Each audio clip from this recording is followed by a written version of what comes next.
The Minnesota Vikings and Chicago Bears have been in dueling rebuilds for the last 3 years, and it's pretty clear which one's working and which one's not. Welcome to the Locked On Vikings podcast.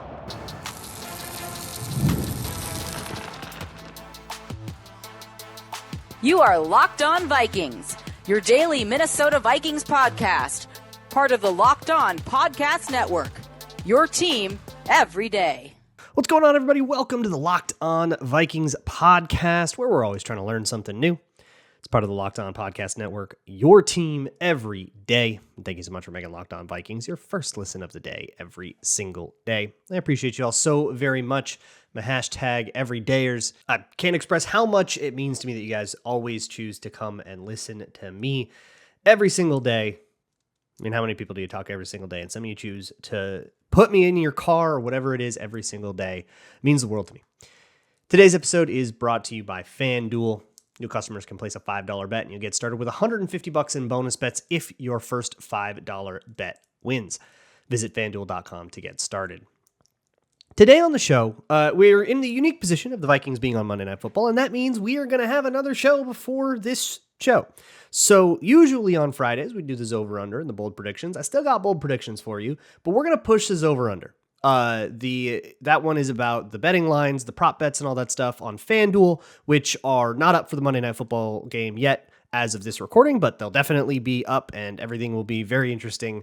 You know, the day of the game is when you'll see this. We'll push this over under to next week. But that gives us a little bit of a chance to zoom out and look at the overall state of things here in this very interesting NFC North, which is three teams that kind of just did a bunch of rebuilds. And then also the Packers are here. The Lions rebuild started earlier than the Vikings and the Bears rebuilds, which started 2022, right? If you want to knock it on that's where the GMs were, right? The Lions rebuild started 2021. That's when they made the Matt Stafford trade, the Jared Goff trade. I would say that's probably when you would mark the beginning of this era of the Lions. And they hired Dan Campbell. This is the era of the Lions. And I would say this era of both the Bears and Vikings started a year later. So all three of these teams were kind of in rebuilding cycles. And I like to call it Tom Brady atrophy theory, which is, if you look at the AFC East over the 2000s and 2010s when Tom Brady was dominating it, right? They won 18 years in a row. If you look at the other three teams, those three teams cycled through periods of relative success. Each one of them found success sometimes. The Dolphins had a pretty good Tony Sparano. I mean, they won the division the one time with Tony Sparano. He had a 4-year run. You had the Jets, Mark Sanchez, 2 AFC championships, Rex Ryan, that whole run. Some of the best defenses we've ever seen. And while the Bills had a big, long playoff drought for most of that, even at the end, they broke that playoff drought and started to sort of build the first, structures of the Bills team that we know today. And through all of that, those slight flashes of success, those things that you look at and you said, man, we can really build a team off this, were discarded because they could never win the division. If you look at the way that every one of these coaches was talked about sometimes you get a Cam Cameron and goes 1-15, that guy's got to go. But sometimes you get a Rex Ryan that actually sees success, or a stretch of the 2010s for the Dolphins where they were always at least a little bit close to 500. And that was never good enough. They were firing coaches throughout all of that, trying to get over that hump, trying to get to a point where they could get, a home playoff game, and they all had these huge droughts for it. And I think the same thing is starting to happen in the AFC West with Patrick Mahomes. They've won it 9 years in a row, and things that you could have maybe built on with the Chargers or the Broncos or even the Raiders are discarded, are not good enough. It's a thing I think happens when you get somebody super dominant for a super long time. And the NFC North rejected this because Aaron Rodgers and the Packers couldn't put that same thing together. I promise I'm going somewhere with this. And the Packers really had the chance to catch all three of the other teams sleeping around 2021, 2022. Right. But then the Vikings had their Fugazi year and 21, the Packers were super good, but they blew it in the playoffs. And then all three of these teams in their dueling rebuilds came to the forefront. And now it's a true division with rivalries and back and forth, and people are going to split the series, and it's real. All that is to say, 3 of these teams are synced. The Lions rebuild has obviously been a smash success. They're the best team in the league. Maybe not even arguably anymore.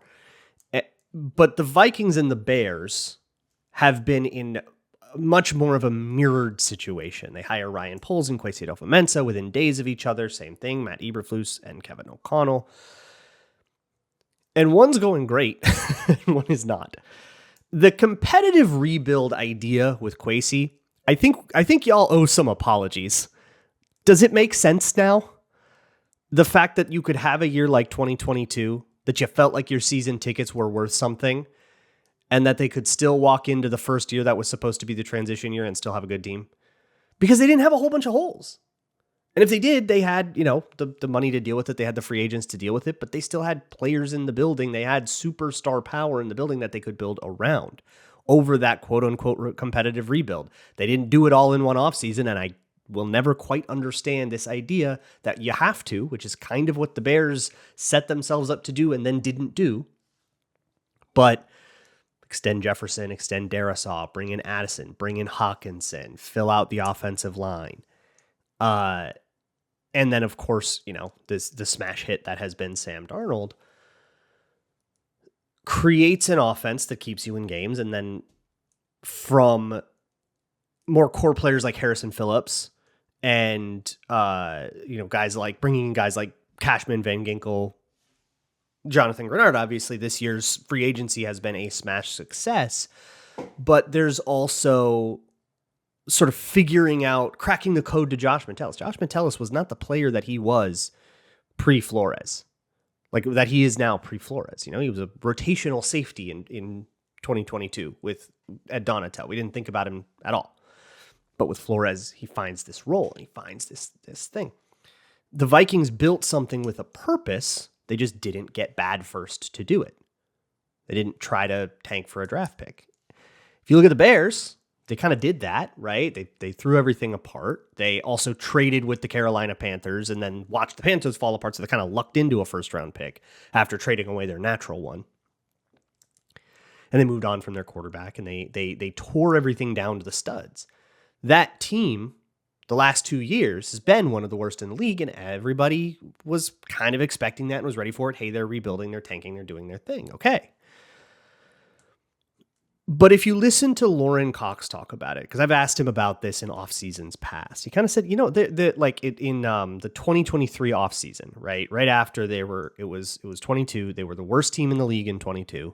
They got the first overall pick, which they then traded to Carolina, and they had all the money in the world and all the draft capital in the world, and it was like, okay, so they're going to go be like splurge and like build this crazy team. And he was like, not really. They'll probably get a couple core pieces and then just like fill out their depth. And they got their core pieces were like Tremaine Edmonds and then obviously DJ Moore. And I think there's one other guy they got in that free agency. But they didn't build a whole team in one offseason because you can't do that. And so they were like a 6-win team in 2023. They were, again, they picked 9th overall. They also had their first overall pick that they got from Carolina that they lucked into, and good for them. And it's like, okay, now this is the time where they bring everybody in. And at the end of the day, that is their opportunity, but they needed to do better than what they got from Keenan Allen, what they've been getting from Tremaine Edmonds, Montez Sweat. That's the other guy I'm thinking of. It was a trade deadline, but same diff. From DJ Moore and other guys they got in that Carolina trade, Tyreek Stevenson, Darnell Wright, who's been fine. It hasn't worked. And a big reason for that is because the roster they were working with post 2022 was so bad that every acquisition needed to contribute. You do not have room for a Keenan Allen to come in and be too slow. That doesn't work. They don't have anybody else in the building that can do that job. They cut everyone. They traded everyone. They got rid of everybody that it could have been. Compare that to the Vikings. Let's say a guy like Brian Asamoah, who's doing some cool stuff on special teams. So good for you, right? You found your role. But obviously that's disappointing for a 3rd round pick. I don't think anybody would call that, the kind of production you're looking for, right? So he's not getting on the field. Chalk that up to a failure, to not good enough, right? But last year they kept Jordan Hicks in the building. They could have cut him, saved the cap space, spent it on something else, but they kept Jordan Hicks in the building. And meanwhile, Ivan Pace blows up. That's a nice stroke of luck. And then they bring in Blake Cashman, and they're spending on this position the whole time. And so the fact that Brian Asamoah doesn't work out as a linebacker as well doesn't hurt them. They got another guy for that. That has been the key difference. You need 25 to 26 good players on your team to have a good team. You get rid of all of them, you are not getting 25 to 26 good players in 1 or 2 off seasons, no matter how much capital you have. That's the point I want to make here. And that's been the difference between these rebuilds. And that's why the Vikings are talking about coaches of the year and MVP odds, and the Bears are surfing Tankathon and wondering who their next head coach is going to be. I do want to talk a little bit about previewing this game and some coverage stuff. That'll be next. This episode of Locked On Vikings is brought to you by Prize Picks, the best place to play daily fantasy football, and it is Picksmas. That means that whatever you're doing for your lineup, pick 2 to 6 of your favorite players, and whether they'll do better or worse than their Prize Picks projection, just you versus the house. And there's a whole bunch of alternate projections as well. They're demons and they're goblins if you want to get more aggressive or more conservative with it to try to adjust your payouts and your risk level. But right now, you can add to any lineup Patrick Mahomes to get more than half a passing yard. If you think Patrick Mahomes will get 1 passing yard, I have my guess on that, okay? I don't want to influence you. Maybe you have your opinion on it. I have my opinion on that. You can add it to another lineup and up your possible payouts. To go get that, you can just download the Prize Picks app. And if you use code LOCKEDONNFL, you can get $50 instantly after you play your first $5 lineup. That's code LOCKEDONNFL to get $50 instantly after you play your first $5 lineup. Prize Picks, run your game.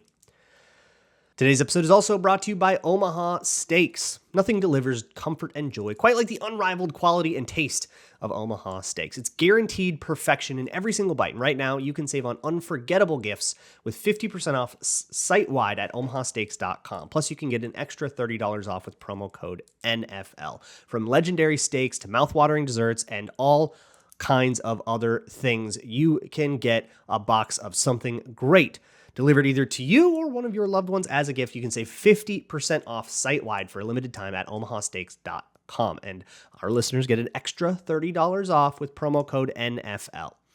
With 5 generations of experience, they consistently deliver the world's best steak experience, and the gifting experts at Omaha Steaks have made it easy to deliver the perfect gift with thoughtfully curated gift packages featuring all of your gourmet favorites. Once again, that's 50% off at Omaha, OMAHA steaks.com, and an extra $30 off with promo code NFL. Minimum purchase may apply. Thanks so much for making Locked On Vikings your first listen of the day. Next up, we're going to talk about some of the ways I think the Vikings can continue to attack the Bears. And the thing that they figured out in that Bears game, I kind of want to refresh on it. The thing they figured out in the fourth quarter that they could use again. And I think there's really 2 ways the Bears go at this game. But first, there are a couple of questions that I got in the mailbag that I got a lot that I didn't really have a good answer to because I was planning to work on it all week and put out Patreon videos, and those videos are up. So at patreon.com/LukeBrownNFL, there are videos on 3 topics from this Atlanta Falcons game. 1, Jalen Redmond. Is he real? What's the deal with that? Is he a starter? Is he a thing? Was he a fluke? What's the deal? Okay, we watched a little bit of Jalen Redmond. That one's about 20 minutes long.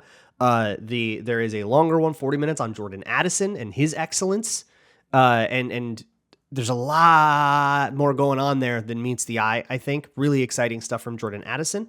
And then the next one is, what's the deal with Dallas Turner? And one tidbit I want to mention, because I see a lot of people talking about this, and I think that a lot of people are just wrong, and I want to correct it, is people are worried about snap counts again because Gabe Murphy got more snaps. If you are concerned about the depth chart, snap count is not necessarily going to tell you, because in Flores' defense, which, by the way, I also have at wide left an 8,500 total or 8,600 total word breakdown of Flores' defense. It's everything from personnel to fronts, blitzes, coverages, everything. It's an almanac. It's everything you could possibly want is in there. It's over at wide left. Check it out. And in doing that, you got to understand that Flores kind of does this in packages, and in a certain, say, the goal line package, you're going to use different edges than you're going to use in, say, a third down package. And if one of those situations comes up more than the other, if you just happen to be in a lot of short yardage, you might weirdly get a lot of snaps from your Taki Taimani. And it's not that they like him more and they're putting him in. It's just that's the situation. So with Gabe Murphy and Dallas Turner, there was some of that. Gabe Murphy essentially 1-for-1 replaced Patrick Jones. And Dallas Turner replaced Andrew Van Ginkel, who played only about half of that game. By the way, injury report situation to monitor there with Van Ginkel and Harrison Phillips. Also, I should mention Stephon Gilmore still not practicing, probably seeing more Fabian Moreau this week, but we'll see. We've still got a long way to go. So that was what happened. Dallas Turner replacing Van Ginkel, Gabe Murphy replacing Patrick Jones. 1-for-1. That's it. That's all there was. And at the end of the game, when the twos were in, Dallas Turner was the one with the baseball cap on, and Bo Richter went in. But Gabe Murphy stayed out there, and that is what tells you a depth chart. Who goes in blowout mode? Those guys are low on the depth chart. Gabe Murphy and Bo Richter. Those are the undrafted rookies. Those are the guys that got the snaps and cleanup and mop-up duty. That tells you that. Okay, let's move on to the coverage thing. So here's the point I want to make. The Bears locked their coverages against the Vikings last time, and that was a Justin Jefferson thing. They basically looked at Jalen Johnson. They said, we think you can take him if we give you a little bit of help. We're not going to leave you on an island, Meg, with no help or anything. But if we put you in a zone structure, you're in cover 3, right? So imagine cover 3, like picture the Madden play if you're a Madden player, right? You got your 3 over zones, your 3 deep zones, your 4 underneath zones. Jalen Johnson is responsible for one of them. As the corner, it's often going to be a deep zone. But he is in man coverage against Justin Jefferson. So if Justin Jefferson runs, say, a post route, he will play that with outside leverage. So he's not, because he knows he has help inside. He knows that there's a middle third player. So anything that breaks into the middle, that middle third player is going to be able to help him out with and pick it up normally like he would against any post. So Jalen Johnson can play it such that he loses to the post. He doesn't care. And now he can play great outside leverage, right?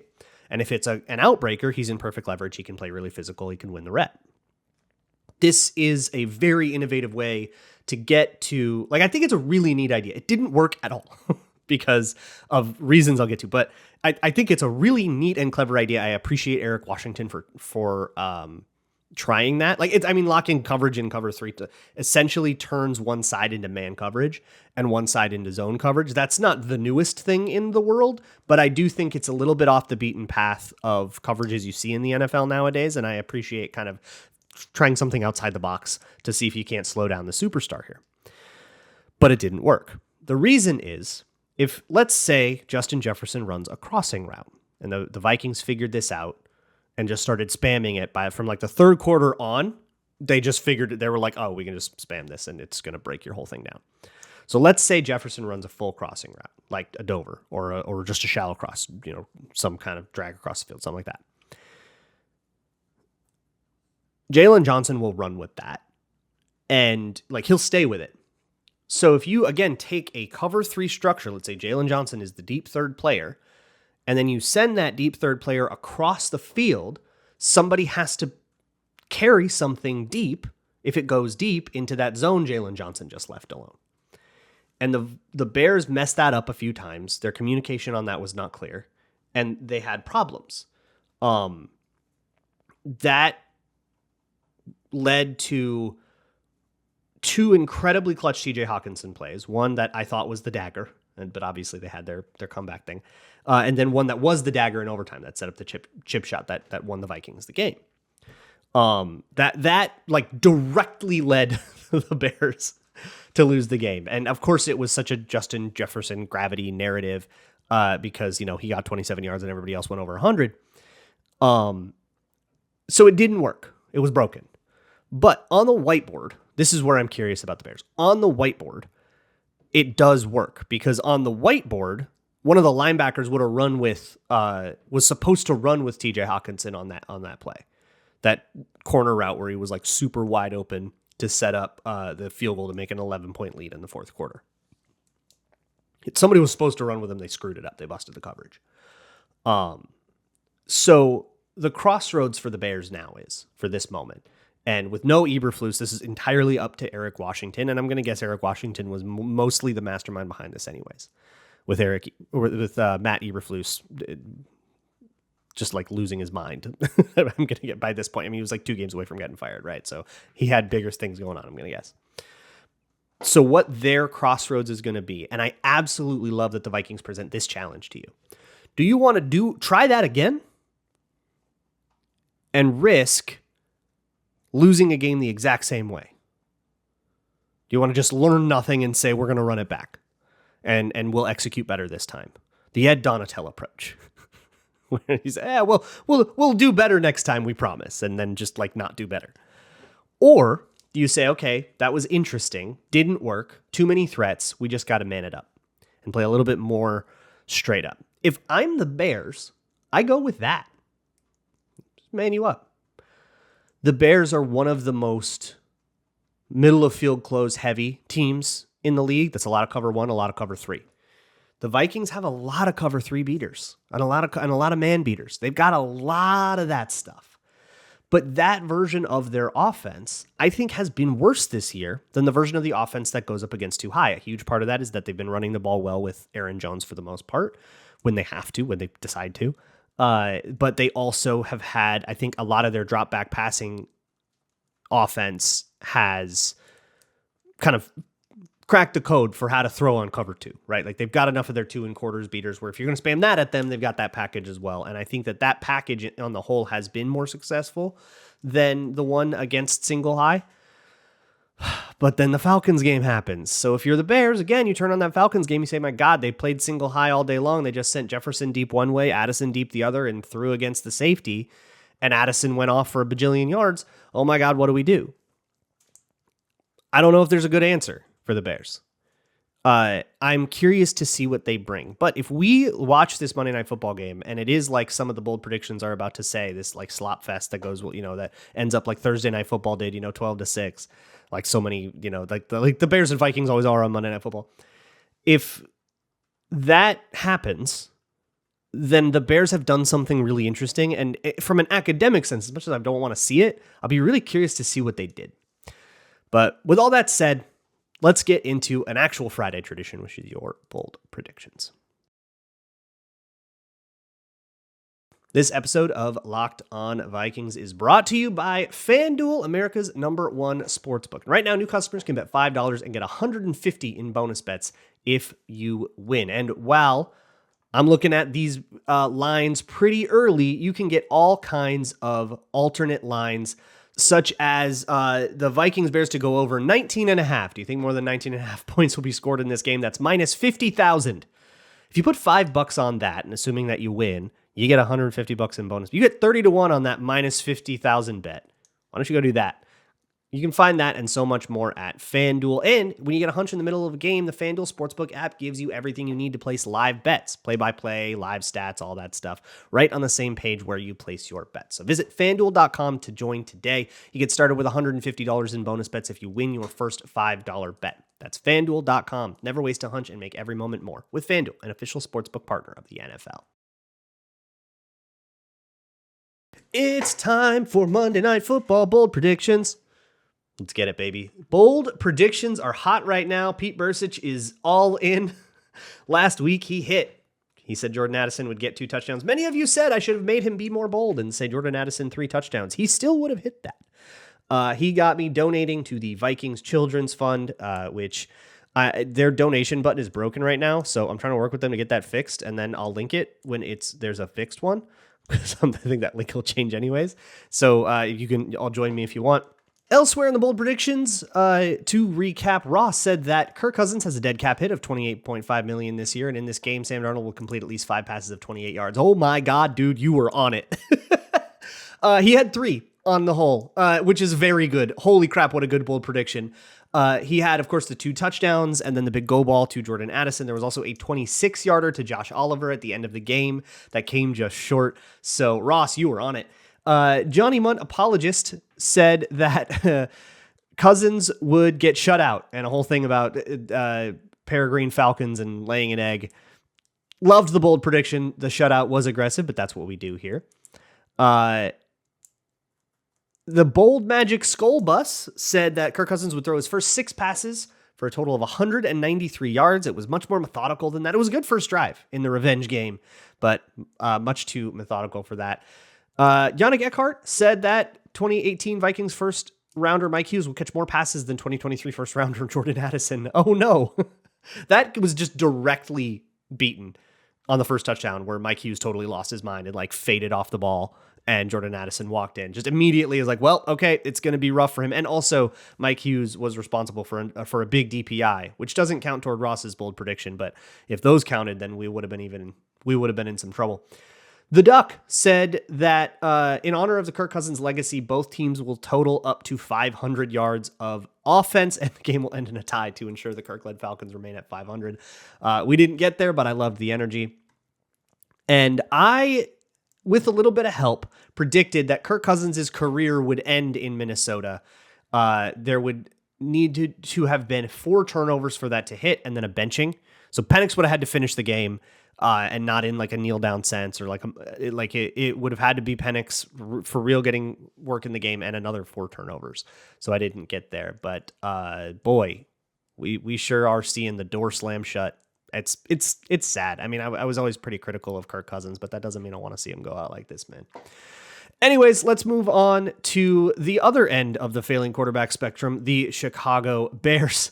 And to remind you, on Wednesday, we had Pete Bursich on the show again. Go check that out. But I coaxed him into a bolder prediction this time. He said that TJ Hawkinson would have a career day. He landed on defining that by him setting a personal record for receptions, which would be 14 receptions. I offered this. I think I ended up cutting that part of the conversation for time, but I'm going to re-offer and I'm going to expand this for Pete and say any metric that's a career day. And like box score metrics, okay? Don't come at me with some like niche weird crap. If he sets a personal best in yards, receptions, or touchdowns, then not like efficiency stats where he can get like 1 catch for 30 yards and break a record. No, I'm talking like he needs to have what you would call a career day. I'll give this to Pete. Dr. Bops says that the highest margin of victory for the Vikings over the Bears in their history is 28 points, which is from a game in November of 1990.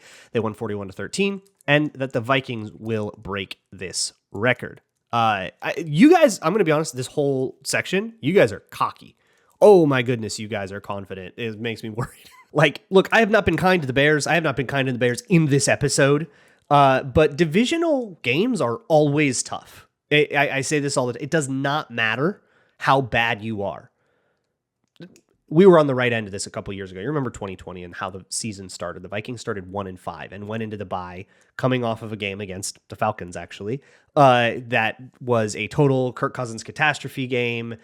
They lost. The game was over by halftime. It was this terrible, terrible thing. We were talking about maybe firing Mike Zimmer. I think I actually had a mailbag that was like the first question was Mike Zimmer, should he be fired? You can go check it in the archives of this podcast. And then they had to go to Lambeau to play the 2020 Green Bay Packers, who, by the way, were the 1 seed ultimately that year. And they won. Division games are weird, man. We know each other too well. It equalizes. So as broken as the Bears are right now and how long-term the approach of the Vikings has been vindicated while the approach of the Bears has been proven to be for naught. In the individual game, when these two meet, boy, the Venn diagram of results just comes together. But you guys, that makes your predictions all the more bold. The next one comes from Alexander Anger, who says the Bears will see it's a winter whiteout and hibernate. They will score 0 points. Josh Wells, I'm sure, man. I didn't realize we did a shutout prediction twice in a row. I usually try not to do that, but both of them were set up in such funny ways that I'm not even that mad. Josh Wells says that with the national spotlight on them again, the Bears fire yet another head coach after a complete pantsing by the Vikings. So obviously we can't check in on this one after the game, but Thomas Brown has to be fired after this game. I am 100% sure this won't happen, but that's what makes it bold. They very clearly are letting Thomas Brown audition for the interim job. The Vikings can really hurt his chances. They directly can influence the head coaching search of the Bears, and making it harder is a pretty good goal, even though the Vikings may have already clinched the playoffs by the time this game kicks off. Depends on what happens in the Seattle-Green Bay game. If Green Bay wins, the Vikings clinch. If Green Bay loses, haha. So we can't lose. But so they might already have the playoffs wrapped up. But even if it's a totally meaningless game, even if it were like one of those week 18, doesn't matter for seeding kind of games, it would still be worth it to make things hard on the Bears. Christian Torsmere asks to honor... Christian Torsmere says to honor the whiteout, JJ will put up 255 receiving yards, the numerical code for white in a grayscale range. You know that I used to work in post-production. And you're pandering, and I love it. That's fantastic. 255 would be, I believe, I don't think, is that a record?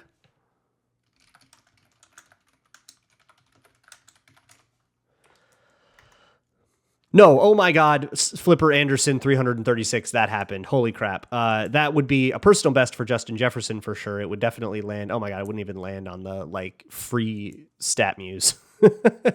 Okay, so 255 has been done plenty before. I didn't even realize we had 300-yard games. Oh, we had 300-yard games recently. We had a 300 from Julio Jones in their 2016 year. We do need one of those from Jefferson. I think he's due for one of those. There's been enough from Hawkinson and Addison to maybe make teams like the Bears that feel like they can play man, just try to play this straight up, and then suddenly Justin Jefferson reminds everybody why they play him like a completely insane person. Based and Pickman Pilled says that Caleb Williams will do what Josh Dobbs could not. 5 picks.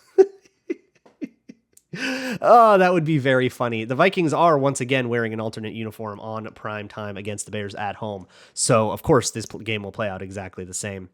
And then the last one comes from Bob Netherlands, old Bobby Dutch, who says only white players will score touchdowns in the whiteout game. God damn it. So this is a pretty bold prediction. That is TJ Hawkinson and Johnny Mutt, and that's basically it for the Vikings on offense. Obviously, there's a handful of defensive players on either side of the ball. That's part of it. And for the Bears, it's literally just Cole Kmet.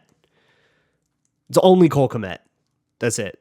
So that's a lot of tight end work. It'd be only tight ends and only the right tight ends. Josh Oliver ruins this, right? No Jefferson, no Jones, no Addison, no Keenan Allen, Romo Dunze.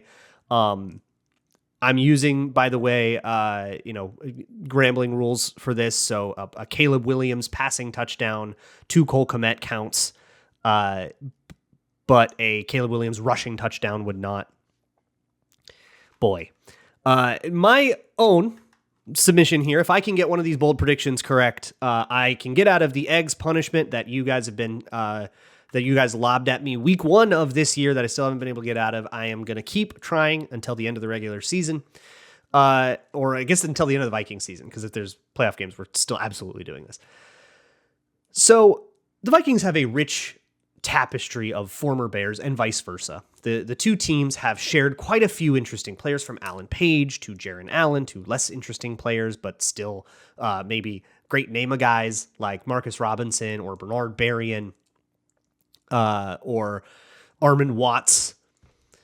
But there are 2 right now on the Vikings that were former Bears. There's also Dan Feeney, but he's often inactive, so I'm kind of threw him out of this. But Bullard and DePaola will both possess the ball at the end of the play, at the end of a play. They'll both, functionally, they have to recover a fumble for this, but I'm not making it strict to how they get it. But they will both end a play possessing the ball. I can't say they will both possess the ball because Andrew DePaola technically possesses the ball at the beginning of every play.